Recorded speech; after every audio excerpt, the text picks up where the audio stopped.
السلام عليكم ورحمة الله وبركاته. النهاردة هو درس صغير بس مهم جدا. أنا رحت بتاع العصافير وقلت له عايز أشتري جوز، فأنا لا أعرف الذكر مني تايه، ولا أعرف تعبان ولا سليم، ولا أعرف شغالين ولا لأ، ما عنديش أي معلومات. فالراجل هيديني أي حاجة.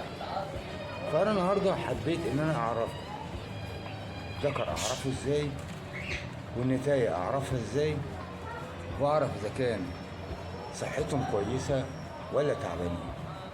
بمعنى لو جينا بصينا للعصفور دوت،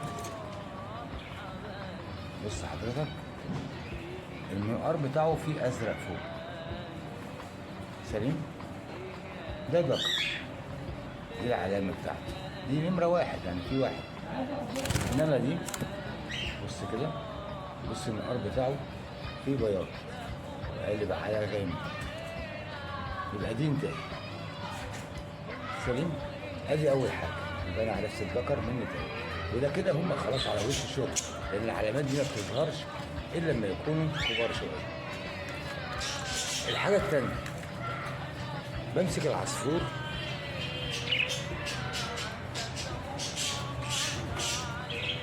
ثانيه واحده،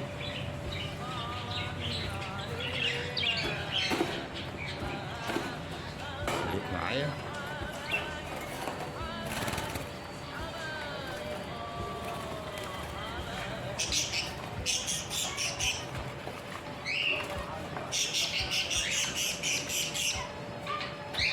امسك العصفور كده،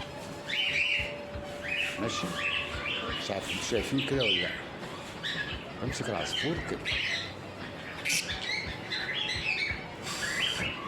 بص كده مطرح فتحة المؤاخذة نضيفة، مفيش وساخة كده، أصبح إن هي صحتها نضيفة، ما عندهاش إسهال ولا حاجة.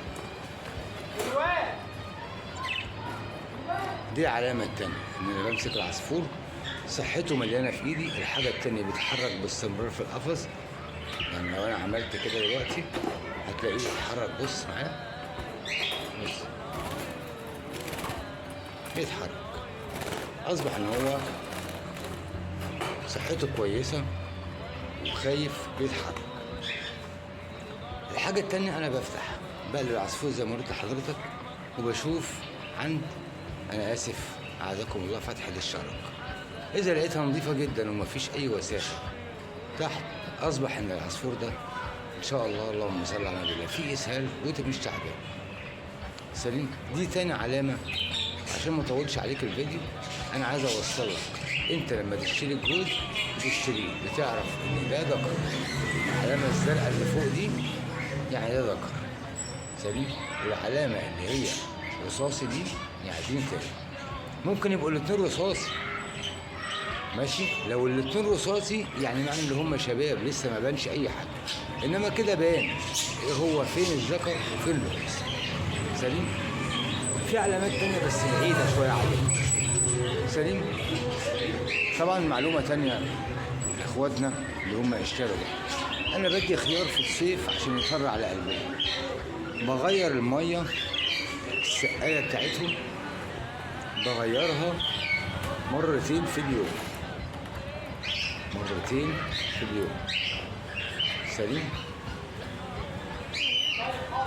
غير المية مرتين في اليوم، بنضف تحتيهم، اغير الاكل، الصبح احط لهم اكل واخر النهار احط لهم اكل. سليم؟